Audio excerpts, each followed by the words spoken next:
My name is João Miquel. I come from Portugal and I work as a site supervisor. So in 2014, when I first arrived in Saudi, there was no rock climbing, and rock climbing has always been a strong part of my life. Without it, I go a bit out of balance. So it was hard in the beginning not having that.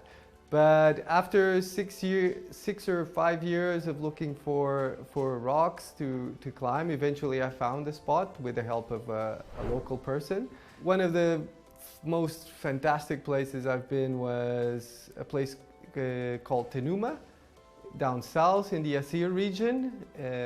Fantastic rock climbing, fantastic mountains. That place was really surprising because up until then, I guess when you think about Saudi Arabia, you think of desert.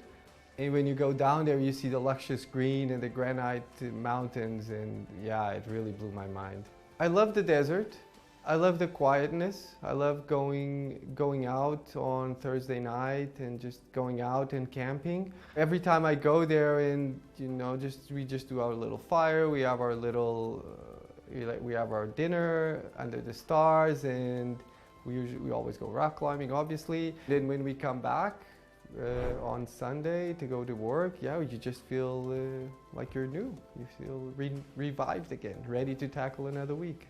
I traveled up to NEOM. Very contrasting landscape, by the way. It's more sandstone, all those sand mounds. I don't know how to describe those sand domes. Yeah, they make for very interesting landscapes. Taif also, I've been there. There's also a nice rock climbing spot there. And another place that really blew my mind was the Red Sea, up close to Tabuk. We had a chance to spend some time there, and it's precious. It's really great. We love it.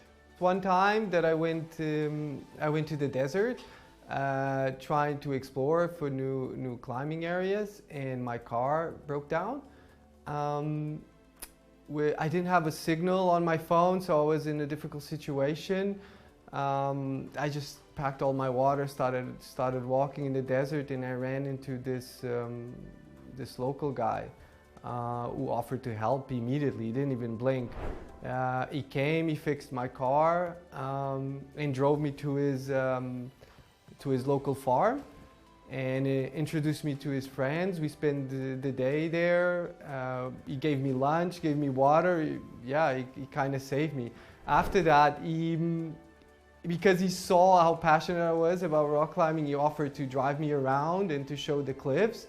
And that's where we found one of the main cliffs close to Riyadh, which is called Wadi Al-Akho. And yeah, I remember during the time that we spent together, he kept referring to me as his Akho, which I later found out that means brother.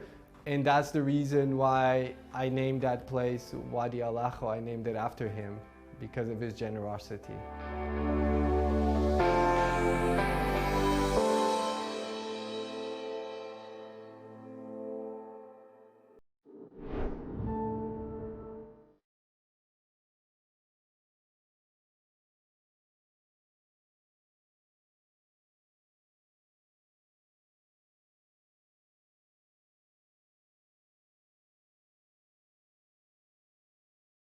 When I first arrived in the country, I admit I was prejudiced of the Saudi culture.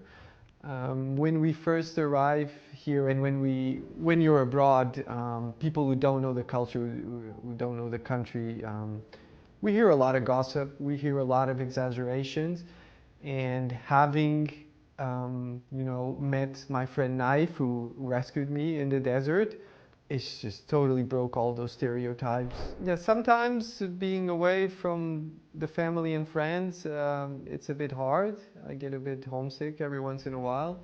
But luckily, I've made some good friends here. I met my wife here, which really makes a difference. So before that, I think it was harder, but now that we're sharing this experience together, it makes it much easier. It's actually my third time back in Saudi, so it's nice. It's good. Throughout the day, I'm planning my classes. On the weekend, we go climbing, and then we look forward to trips outside of the kingdom, and we're in the kingdom, yeah, so it's good.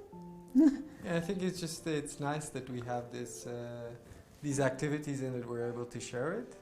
Yeah, it makes it good.